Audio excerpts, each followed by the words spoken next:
अब बात करेंगे classification of velocity.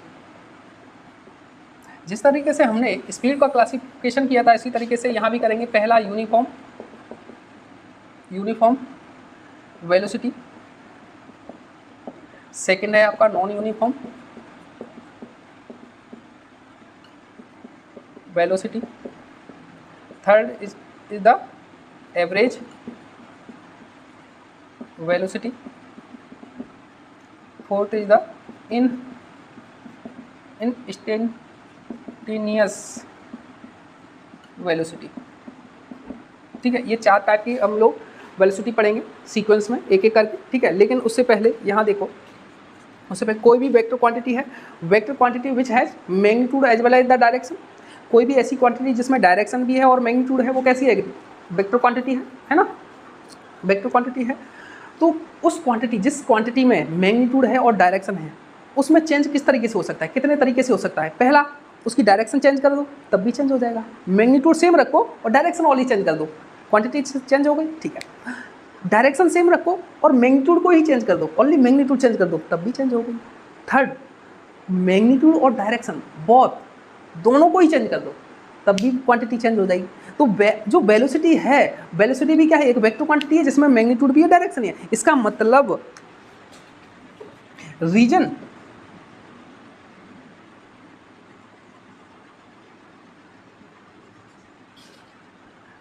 Of changing velocity can be, क्या क्या हो सकती है? पहला, change in magnitude, only magnitude change हो जाए वेलोसिटी का। सेकंड, चेंज, यहाँ ओनली लिख लो, ओनली मैग्नीट्यूड चेंज किया है। ठीक है, change in direction, only direction change कर दो तब भी क्वांटिटी चेंज हो जाएगी। Third, change magnitude and direction both, दोनों को चेंज कर दो, मैग्नीट्यूड को भी और डायरेक्शन को। मतलब वेलोसिटी इन 3 तरीके से चेंज हो सकती है, या तो उसकी केवल मैग्नीट्यूड चेंज हो जाए, या फिर डायरेक्शन चेंज हो जाए, या फिर दोनों ही चेंज हो जाए। ठीक है ना।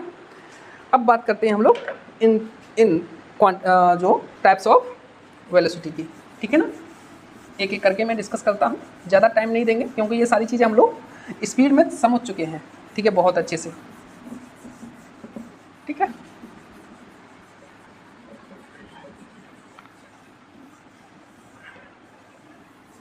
देखिए पहला लिखूंगा मैं यूनिफॉर्म वेलोसिटी।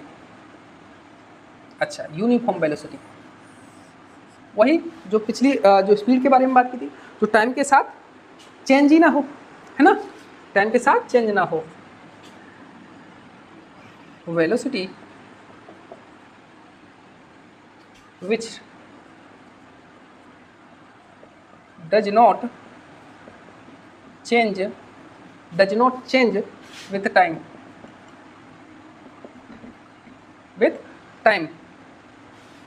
क्या है ये? Is called uniform velocity. अच्छा, मुझे ये बताओ, वेलोसिटी चेंज कितने तरीके से? तो डायरेक्शन चेंज हो जाए, या फिर मैग्नीट्यूड चेंज हो जाए, या फिर दोनों ही चेंज हो जाए। ठीक है ना। अगर कोई भी पार्टिकल एक सर्कुलर पाथ पर मूव कर रहा है इस तरीके से, ये ए पार्टिकल है इस तरीके से v वेलोसिटी से, ठीक है ना। अब यहाँ पे देखो, जैसे से ये आगे चलेगा इसकी डायरेक्शन चेंज हो रही है वेलोसिटी की। यहाँ पे ये डायरेक्शन है, यहाँ पे ये डायरेक्शन है, यहाँ पे ये डायरेक्शन, यानी कि कंटिन्यूसली डायरेक्शन भी चेंज हो रही है। ठीक है, मैग्नीट्यूड फिक्स है तब भी डायरेक्शन क्या हो रही है? चेंज हो रही है। इसका मतलब this is the not a, ये एक यूनिफॉर्म वेलोसिटी नहीं है, नॉट यूनिफॉर्म, ये यूनिफॉर्म नहीं हो सकती। लेकिन दूसरा केस ले लूँ मैं इस तरीके से, कोई भी पार्टिकल इस पाथ पर, ये पाथ क्या है? स्ट्रेट लाइन है, ये कैसा है? स्ट्रेट लाइन है। अगर ये पार्टिकल ए इधर से मूव कर रहा है v vector is equal to 5 metre per second, 5 metre per second.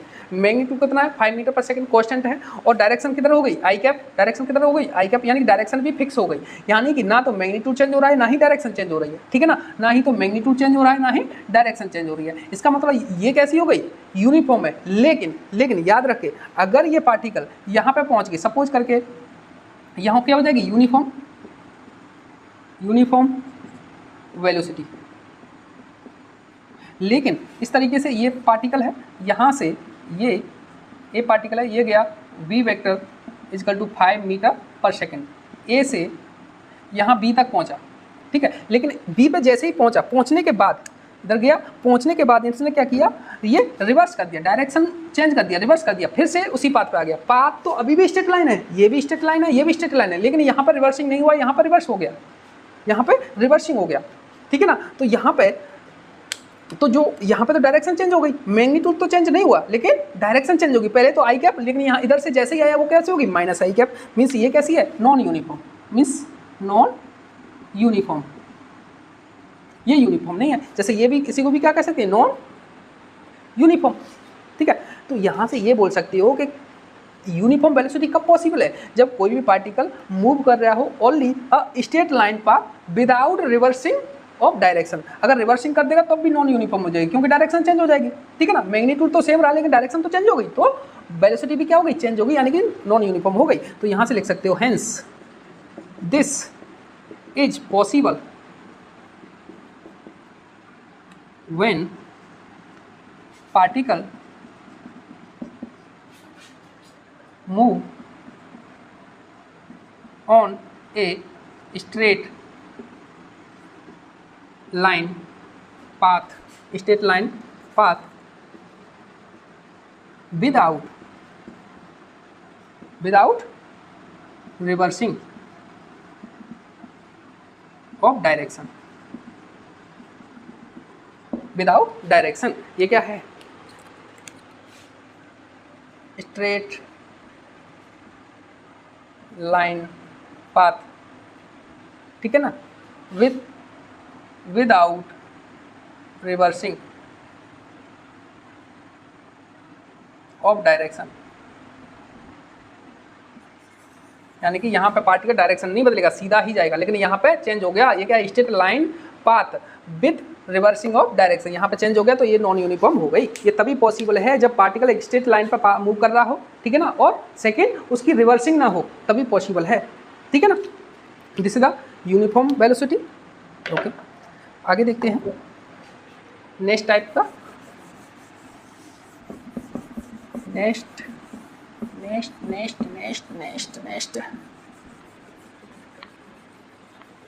Next is the non uniform.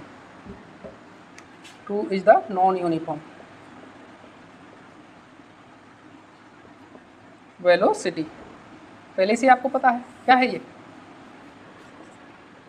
velocity which change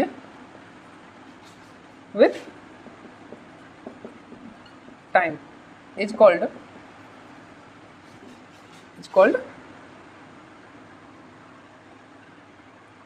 non uniform velocity. वहाँ पे डायरेक्शन चेंज नहीं हो रही थी, यहाँ पे चेंज हो रही है, ठीक है ना। अच्छा, तो यहाँ पे अगर चेंज हो रही है तो चेंज होने का तरीका आपको पता है, 3 तरीके से चेंज कर सकते हैं, या तो उसकी डायरेक्शन चेंज हो जाए, या फिर मैग्नीट्यूड चेंज हो जाए, या फिर दोनों चेंज हो जाए, ठीक है ना। जिस तरीके से example, motion of a particle on a circular path, एक सर्कुलर पाथ पर मूव करेगा ये पार्टिकल इस तरीके से, ये है, तो ये v वेलोसिटी से मूव कर रहा है, इस यहाँ पे ये चेंज हो गई, यहाँ पे यहाँ हो जाएगी चेंज डायरेक्शन, ठीक है ना, डायरेक्शन कंटिन्यूसली चेंज होगी, यहाँ पे ये हो जाएगी चेंज, जैसे आगे यहाँ आ गया यहाँ चेंज हो जाएगी, यहाँ आएगा तो ये चेंज हो जाएगी, v vector v vector v vector, तो कंटिन्यूसली इसकी डायरेक्शन चेंज हो रही है। मैग्नीट्यूड चेंज नहीं भी हो तब भी डायरेक्शन तो चेंज हो रही है, इसका मतलब नॉन यूनिफॉर्म वेलोसिटी हो गई। यानी कि किसी भी कर्व पाथ पे कोई भी पार्टिकल मूव कर रहा है, या फिर स्ट्रेट लाइन पर स्ट्रेट लाइन पाथ पर मूव कर रहा है विद रिवर्सिंग, तब भी वो कैसी है, नॉन यूनिफॉर्म है। आप समझिए पिछले वाले केस में, ठीक है। यहाँ से इम्पोर्टेंट टॉपिक चालू होते हैं आपका।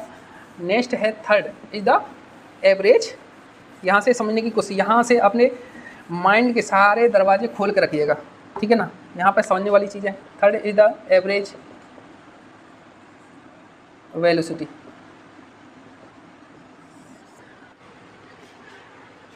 एवरेज वेलोसिटी, जिस तरीके से हम लोगों ने एवरेज स्पीड में बात की थी कि एवरेज स्पीड की ज़रूरत क्यों हुई, क्योंकि एक टाइम ऑफ पीरियड के लिए जो वैल्यू स्पीड थी वो वेरी करती थी, कांस्टेंट नहीं थी। जिस तरीके से जो चिंटू था कहाँ से, सी से बी आया था, वो बार बार डिक्रीज और इंक्रीज वेलोसिटी करता है। जब भी ट्रैफिक रोड पर हम लोग चलते हैं तो एक फिक्स स्पीड नहीं रहती है, इसी तरीके से वेलोसिटी भी इसी तरीके से रहेगी, फिक्स नहीं रहेगी, ठीक है ना, एक टाइम ऑफ पीरियड के लिए। तो अगर वो पूरे टाइम ऑफ पीरियड के लिए एक टाइम ऑफ पीरियड दे रखा है, ठीक है, टाइम इंटरवल दे रखा है, उसके लिए अगर वेलोसिटी फाइंड करना चाहूँ जिसमें प्रत्येक पॉइंट पर वेरी कर रही है वेलोसिटी, तो मैं कहाँ जाऊँगा, वो विद एवरेज वेलोसिटी, ठीक है ना, वही है। तो यहाँ पे आप डायरेक्ट में उतना डिटेल में नहीं जाऊँगा, वहाँ अच्छे से समझा चुका हूँ आपको। तो यहाँ सकते हो कि average velocity is ratio is defined as the ratio of trouble displacement to total time, ठीक है ना, टोटल टाइम। तो v वेलोसिटी एवरेज कितना हो गया, टोटल डिस्प्लेसमेंट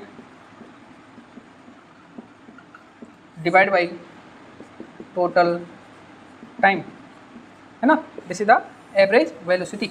अच्छा, जो आपने न्यूमेरिकल किए थे एवरेज वेलोसिटी के तरीका फाइंड करने चाहे तो वहाँ पे आप क्या पुट कर रहे थे, total displacement divide by total time, यानी कि वो आप एवरेज वेलोसिटी फाइंड कर रहे थे, क्योंकि प्रत्येक पॉइंट पर चेंज हो रही थी, वहाँ पर चेंज हो रही थी तो एवरेज फाइंड कर रहे थे वहाँ पर, है ना।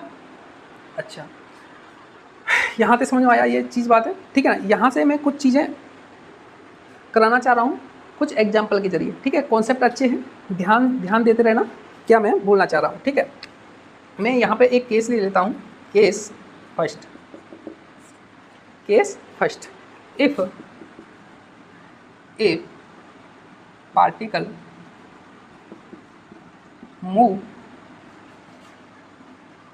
Move on straight line path without reversing of direction। देखो समझने की कोशिश करना, ये क्या है, यहाँ से A से B पे वो जा रहा है, एक स्ट्रेट लाइन पाथ है, विदाउट रिवर्सिंग है, इस डायरेक्शन में ये A है, इधर से B equal to 5 metre per second से मूव कर रहा है, ठीक है ना, 5 मीटर पर सेकेंड से मूव कर रहा है, ठीक है। सपोज ऐसा करो, इसकी स्पीड को ऐसे कर दो, इसे हटाओ, ठीक है ना। ए है, यहाँ से ये v वेलोसिटी से मूव कर रहा है, इनके ए से बी तक डिस्टेंस है आपकी 100 मीटर, ठीक है। ए से बी तक डिस्टेंस क्या है, नहीं 100 मीटर। यहाँ से ए से बी तक पहुँचने में ये पार्टिकल टाइम लेता है आपका सपोज करके 4 सेकेंड, कितना लेता है 4 सेकेंड, ठीक है ना, ध्यान दो। तो यहाँ पे अगर आप देखोगे डिस्टेंस कितना है 100 मीटर, एक स्ट्रेट लाइन है, और डिस्प्लेसमेंट भी क्या है, एक 100 मीटर ही है ना, 100 मीटर ही है। तो यहाँ पे आप लिखना चाहो कि जो डिस्टेंस है, डिस्टेंस इक्वल टू 100 मीटर और displacement equal to also 100 I cap metre, क्योंकि यहाँ से अगर जीरो ले लेंगे तो किस डायरेक्शन में कवर किया है, x direction, positive x direction. तो पॉजिटिव एक्स डायरेक्शन में क्या है, this is the positive x axis, this is the negative x axis, है ना। तो इस डायरेक्शन में क्या बताते हैं आई कैप, इसको क्या बताते हैं माइनस आई कैप। तो इस डायरेक्शन में, यहाँ से इस डायरेक्शन में क्या है, इस डायरेक्शन में क्या है, तो आई कैप बताएगा, दिस इज द डिस्प्लेसमेंट, ठीक है। यहाँ पे अगर आप बात करें डिस्टेंस की, डिस्टेंस इज टू, अगर यहाँ पे मैग्नीट्यूड निकालें डिस्प्लेसमेंट का, मैग्नीट्यूड डिस्प्लेसमेंट इक्वल आएगा 100 इक्वल आएगा, ठीक है ना। दूसरी बात, अगर स्पीड की बात करें, स्पीड डिस्टेंस डिस्टेंस कितना है 100 डिवाइड बाई टाइम कितना है 4 सेकेंड, तो कितना हो गया 25 मीटर पर सेकेंड। अगर वेलोसिटी की बात करें, वेलोसिटी की बात करें तो कितना होगा displacement 100 I cap divide by 4 यानी कि 25 आई कैप, यानी स्पीड कितना है 25 आई कैप। लेकिन स्पीड का आप वेलोसिटी का मैग्नीट्यूड निकालेंगे तो कितना हो जाएगा 25, है ना। तो यहाँ से लिख सकते हो कि speed equal to magnitude of velocity, ठीक है ना। ये बात याद रखनी है आपको कि जब कोई पार्टिकल एक स्ट्रेट लाइन पाथ में मूव कर रहा है, एक स्ट्रेट लाइन पाथ में मूव कर रहा है और without reversing of direction, reversing of direction नहीं है, तब स्पीड जो होगी वेलोसिटी के मैग्नीट्यूड के इक्वल होगी, ठीक है ना, क्योंकि जो डिस्टेंस होगी वो डिस्प्लेसमेंट के मैग्नीट्यूड के इक्वल रहेगी। सिंपल। अच्छा अब मुझे बात बताओ, अच्छा ये तो पता चल रहा है कि ये मैग्नीट्यूड क्यों लगा रहा हूँ, क्योंकि ये एक वेक्टर क्वांटिटी है, डिस्प्लेसमेंट में डायरेक्शन भी है और मैग्नीट्यूड भी है, तो यहाँ पे मैं और distance is the scalar quantity जिसमें ओनली मैग्नीट्यूड है, तो केवल मैं मैग्नीट्यूड से कंपैरिजन कर रहा हूँ, डायरेक्शन तो इसमें है ही नहीं, तो मैग्नीट्यूड इसका डिस्प्लेसमेंट का और डिस्टेंस का इक्वल रहेगा जब वो स्ट्रेट लाइन पर पाथ पर मूव कर रहा है विदाउट रिवर्सिंग। इसी तरीके से speed equal to magnitude of velocity if particle moving on a straight line path without reversing of direction, ठीक है ना, इतना समझ में आया। अच्छा नेक्स्ट देखो, इसमें क्वेश्चनों में फंसाता है, ध्यान देते रहना, ठीक है ना। देखो नेक्स्ट वाला केस देखो, case second, if particle move on a straight line path, straight line path with reversing of direction, यानी कि ये जो पार्टिकल है इस तरीके से ये ए से यहाँ पे गया बी पे, जो पार्टिकल है इस तरीके से बी मूव कर रहा है इससे, तो इनके बिटवीन डिस्टेंस है 100 मीटर, ठीक है, लेकिन और टाइम लगा आपका 4 सेकेंड, लेकिन जैसे ही ये बी पे पहुँचा उसने क्या कर दिया डायरेक्शन को रिवर्स कर दिया, यहाँ से वापस आने लगा, जैसे ही वो यहाँ से गया इनर्शियल पहुँचा, तो पहुँचने के बाद इसने क्या कर दिया डायरेक्शन रिवर्स कर दिया, इस डायरेक्शन में मूव करने लगा अपोजिट डायरेक्शन में। पाथ तो अभी भी स्ट्रेट लाइन है और सेम पाथ है, लेकिन डायरेक्शन उसने चेंज कर दी, डायरेक्शन चेंज कर दी, यानी कि वेलोसिटी क्या हो गई नॉन यूनिफॉर्म, है ना। तो अगर सपोज करो ये पाथ मूव करके यहाँ पे इसके मिड पॉइंट पे आ गया, ये यहाँ पे, तो मिड पॉइंट की जो डिस्टेंस हो जाएगी इसकी 100 की कितनी हो जाएगी 50 मीटर, और सपोज करो यहाँ से यहाँ तक आने में इसको टाइम लगा 2 सेकेंड, ठीक है ना 2 सेकेंड। अब मुझे बताओ डिस्टेंस बताओ पहले, distance equal to the actual length of path followed by the particle. Path पहले ए से बी, अगर मैं इसको ओ ले लेता हूँ, पहले ए से बी गया है प्लस फिर बी से ओ पहुँचा है, ठीक है ना, तो ए से बी कितना है 100 मीटर प्लस बी से ओ तक आया है 50 मीटर, तो कितना हो गया 150 metre, this is the distance. अब बात करता हूँ डिस्प्लेसमेंट की। डिस्प्लेसमेंट की बात करेंगे, it is the shortest path between inertial to final position, तो final position O, this is the inertial position. तो अगर डिस्प्लेसमेंट की बात करोगे तो डिस्प्लेसमेंट ये हो जाएगा,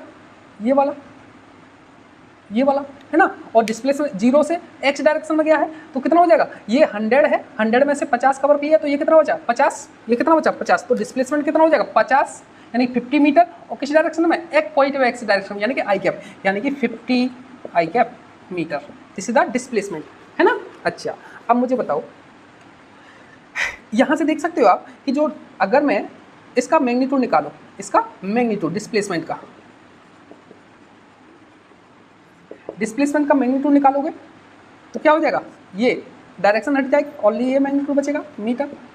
यहाँ से देख रहे हो डिस्टेंस कितना आ रहा है 150 मीटर, लेकिन यहाँ पर डिस्प्लेसमेंट कितना हो गया 50 मीटर। इसका मतलब यहाँ पे जो आपका आ रहा है जो डिस्टेंस ग्रेटर देन डिस्प्लेसमेंट का मैग्नीट्यूड, एक तो ये बनाएगा आपको, जिस तरीके से यहाँ से आपने ये दो निकाले, जब स्ट्रेट लाइन है विदाउट रिवर्सिंग तब तो इक्वल आ रहे हैं, लेकिन विद रिवर्सिंग हो गया तो क्या हो गया ग्रेटर हो गया डिस्टेंस डिस्प्लेसमेंट से। इसी तरीके से अगर आप फाइंड करो स्पीड कितनी हो जाएगी, distance divide by time, distance कितना है 150, टाइम कितना है 4 सेकेंड प्लस 2 सेकेंड, कितना हो गया 150 डिवाइड बाई 6, तो कितना हो गया, ये हो गया आपका 50, ये 2 है ना, तो ये क्या 25 मीटर है ना, सही है हाँ ठीक है 25 metre per second, this is the speed. अब अगर वेलोसिटी की बात करूँ, डिस्प्लेसमेंट कितना है, ये 50 i cap divide by time कितना है 4 + 2 यानी कि 50 आई कैप डिवाइड बाई 6, तो ये कितना हो जाएगा 25 डिवाइड बाई 3 आई कैप, ठीक है। जिसकी वैल्यू लगाओगे तो कितना हो जाएगा, जिसकी वैल्यू लिखोगे आप 8.33 आई कैप है ना। अगर तो मैं वेलोसिटी लिखूँ, वेलोसिटी का मैग्नीट्यूड लिखूँ तो कितना हो जाएगा 8.33 मीटर पर सेकेंड, ठीक है। लेकिन उसका स्पीड का कितना आ रहा है 25, इसका कितना आ रहा है 8.33। इसका मतलब यहाँ पे जो लिखूंगा मैं, ये नोट कर लिया नीचे वाला, ठीक है। मैं आगे चलता हूँ, यहाँ से ये मैं रुक कर देता हूँ थोड़ा सा। तो यहाँ पे आप लिख सकते हो कि जो स्पीड है ग्रेटर देन मैग्नीट्यूड ऑफ, अच्छा ये जो हम कैलकुलेट कर रहे हैं वो क्या कर रहे हैं, एवरेज स्पीड और वेलोसिटी है। इसका मतलब ये क्या है एवरेज, ये क्या है एवरेज, कहाँ गया, हाँ ये क्या है एवरेज, एवरेज ही तो निकालना हूँ, total distance total divide by time, ये भी क्या है एवरेज, ये जो है ये कैसी है एवरेज, ये कैसी है एवरेज, ये जो मैं निकाल रहा हूँ ये कैसी, ये है एवरेज है, ये भी क्या है एवरेज है, मैं एवरेज की बात कर रहा हूँ। तो ये क्या है स्पीड v एवरेज की बात कर रहा हूँ, ठीक है ना। और यहाँ पे v एवरेज वेलोसिटी ये है, ठीक है ना। और यहाँ पे कैसे इसको कैसे लिख सकते हैं, इसको लिख सकते हैं कि v average equal to magnitude v average velocity, ठीक है ना। ये आपको याद रखना है, मैं एवरेज की बात कर रहा हूँ अभी, किसकी एवरेज की। तो अगर जब स्ट्रेट लाइन है विदाउट रिवर्सिंग तब क्या होगा इक्वल रहेंगे, अगर विद रिवर्सिंग है तो क्या हो जाएगा ग्रेटर देन हो जाएगा, ग्रेटर देन, ठीक है ना। जो स्पीड हो जाएगी क्या हो जाएगी ग्रेटर। लास्ट पार्ट बचा है आपका, लास्ट केस बचा है, लास्ट केस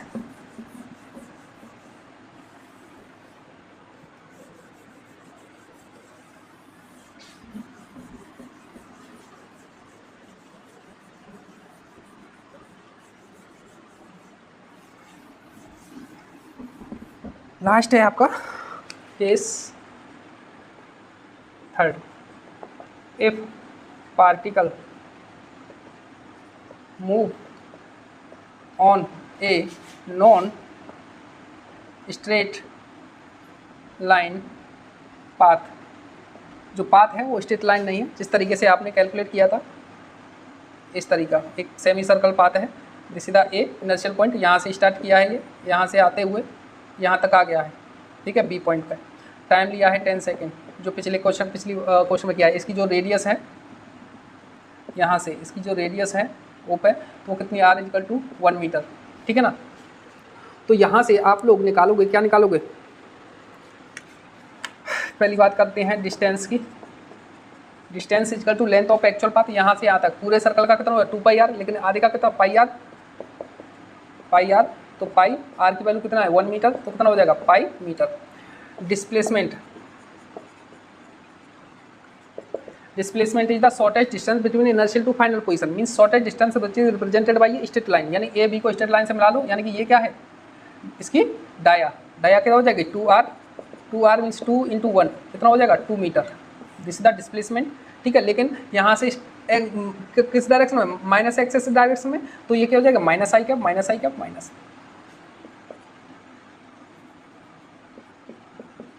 -2 आई कैप, ठीक है ना डिस्प्लेसमेंट। अब देखो स्पीड की बात करूं तो डिस्टेंस डिवाइड बाई टाइम, यानी कि पाई अपॉन टाइम कितना है 10 सेकेंड, तो पाई 3.14/10 तो कितना हो जाएगा 0.314 मीटर पर सेकेंड, ठीक है ना। अच्छा अब बात करूँ आप वेलोसिटी की,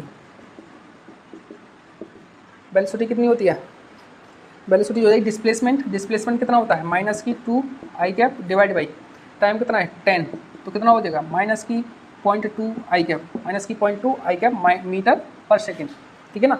ये क्या है एवरेज है, ये भी क्या है एवरेज है, ठीक है। अगर मैं मैग्नीट्यूड निकालूं वी एवरेज की वेलोसिटी का तो कितना हो जाएगा 0.2 मीटर पर सेकेंड। यहाँ से पता चल रहा है कि ये जो एवरेज स्पीड है वो ग्रेटर है एवरेज जो मैग्नीट्यूड के वेलोसिटी से, यानी कि V average greater than V average की वेलोसिटी के मैग्नीट्यूड से। सिंपल, ये एवरेज की बात हो रही है।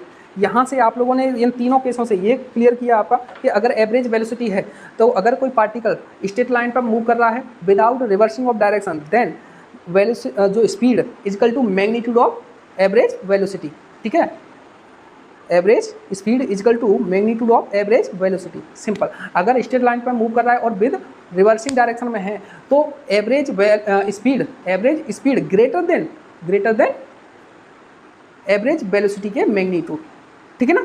इसी तरीके से जो अगर कोई नॉन स्ट्रेट लाइन पाथ है यानी सर्कुलर पाथ है, कोई अदर पार्टिकल है पाथ है, तो उसमें भी average velocity greater than magnitude of average speed greater than magnitude of average velocity, ये पार्ट क्या होगा, सेटिस्फाई रहेंगे।